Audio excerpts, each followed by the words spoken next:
اللہ رب العزت نے ہر امت اور قوم کو کسی فتنہ اور آزمائش میں ہمیشہ مبتلا کیا ہے، جس کی خبر پیغمبروں نے اپنی اقوام کو دی ہے۔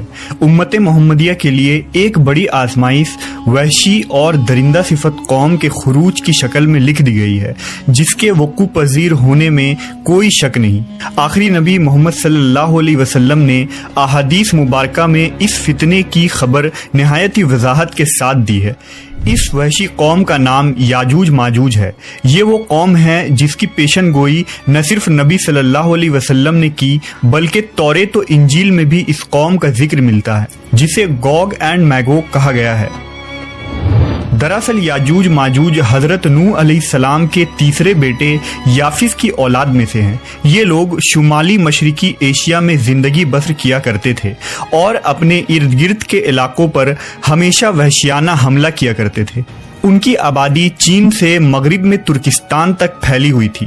روایتوں میں آتا ہے کہ یاجوج ماجوج بنی آدم میں سے ہیں، اور اگر انہیں پوری دنیا میں چھوڑ دیا جائے تو تباہی مچا دیں گے اور لوگوں کی معیشت تباہ کر ڈالیں گے۔ ان میں سے ہر کوئی آدمی اس وقت تک نہیں مرتا جب تک اپنی 1000 یا اس سے زیادہ اولاد نہ دیکھ لے۔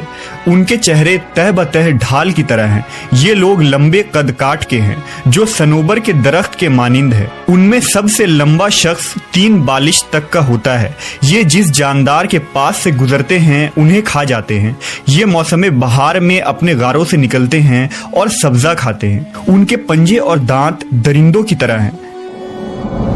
ہزاروں سال قبل اس روئے زمین پر اللہ کے ایک نیک بندے کی حکومت تھی، جنہیں ذوالقرنین کے نام سے جانا جاتا ہے۔ اللہ رب العزت نے ذوالقرنین کو زمین کے ایک بڑے حصے پر بادشاہت عطا فرمائی تھی۔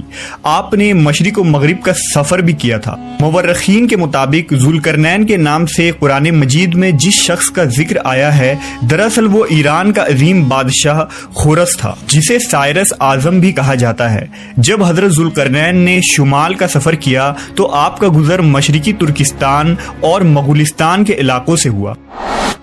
یہ علاقہ 2 عظیم پہاڑوں کے بیچ آباد تھا، اور پہاڑ کے اس پار یاجوج ماجوج رہا کرتے تھے۔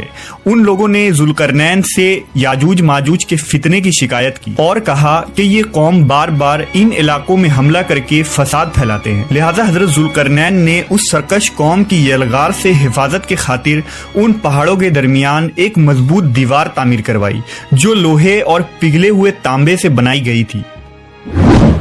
تعمیر مکمل ہونے کے بعد آپ نے اللہ کا شکر ادا کیا اور لوگوں کو آگاہ کیا کہ یہ دیوار وقتی طور پر اس قوم سے حفاظت کرے گی، لیکن ہر چیز فنا ہو کر رہتی ہے، لہذا ایک دن یہ دیوار بھی ٹوٹ جائے گی اور یاجوج ماجوج ان علاقوں سے نکل کر تمام زمین پر پھیل جائیں گے۔ جیسا کہ اللہ نے قرآن مجید میں ارشاد فرمایا، یہاں تک کہ جب یاجوج ماجوج کھول دیے جائیں گے اور وہ ہر بلندی سے دوڑتے ہوئے آئیں گے اور سچا وعدہ قریب آ لگے گا۔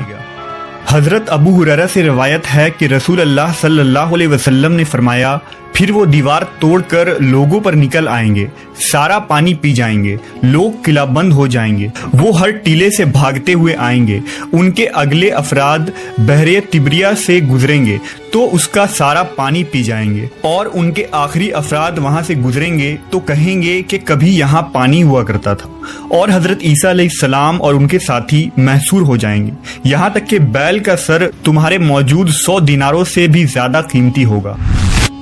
وہ اپنے تیر آسمان کی طرف پھینکیں گے، جنہیں اللہ خون لگا کر نیچے پھینکے گا، تو وہ کہیں گے ہم نے آسمان والوں پر بھی غلبہ پا لیا ہے، جس طرح ہم اہل زمین پر غالب ہیں۔ ایک روایت میں ہے کہ بے شک یاجوج ماجوج روزانہ دیوار توڑتے رہتے ہیں۔ جب وہ مکمل ٹوٹنے کے قریب ہوتی ہے تو انہیں سورج کی شعاعیں نظر آتی ہے۔ اتنے میں ان کا بڑا کہتا ہے، چلو باقی کل توڑیں گے، تو اگلے دن اللہ اس دیوار کو پہلے سے بھی مضبوط بنا دیتا ہے۔ جب ان کی قید کی مدت ختم ہو جائے گی اور اللہ انہیں لوگوں کے سامنے ظاہر کرنا چاہے گا تو اس دن جب وہ سورج کی شعائیں دیکھیں گے تو ان کا بڑا کہے گا چلو انشاءاللہ باقی کل توڑیں گے۔ جب وہ اگلے دن آئیں گے تو انشاءاللہ کہنے کی برکت سے دیوار اتنی ہی ہوگی جتنی چھوڑ کر گئے تھے۔ یوں وہ باقی دیوار توڑ کر باہر آ جائیں گے۔ دیوار توڑنے کے بعد یہ زمین میں خوب قتل و غارت گری کریں گے۔ یہ سب قیامت کے قریب ہوگا۔ حضرت عیسیٰ علیہ السلام ان کے لیے ہلاکت کی دعا فرمائیں گے تو اللہ ان کی گردنوں میں کیڑے پیدا فرمائے گا جس سے یہ فوراً مر جائیں گے۔ پوری زمین پر ان کی لاشوں کی بدبو پھیل جائے گی۔ پھر اللہ ایک قسم کے پرندوں کو بھیجے گا جو ان کی لاشیں اٹھا کر جہاں خدا چاہے گا پھینک آئے گا۔ یوں یاجوج ماجوج کا خاتمہ ہو جائے گا۔ مورخین اور محققین کے مطابق سرزمین قفقاز میں دریائے خزر اور دریائے سیاح کے درمیان ایک پہاڑوں کا سلسلہ ہے جو ایک دیوار کی طرح شمال اور جنوب کو ایک دوسرے سے الگ کرتا ہے۔ اس میں ایک دیوار کی طرح کا درہ بھی موجود ہے جو مشہور درہ داریال ہے۔ یہاں ایک قدیم تاریخی لوہے کی دیوار نظر آتی ہے۔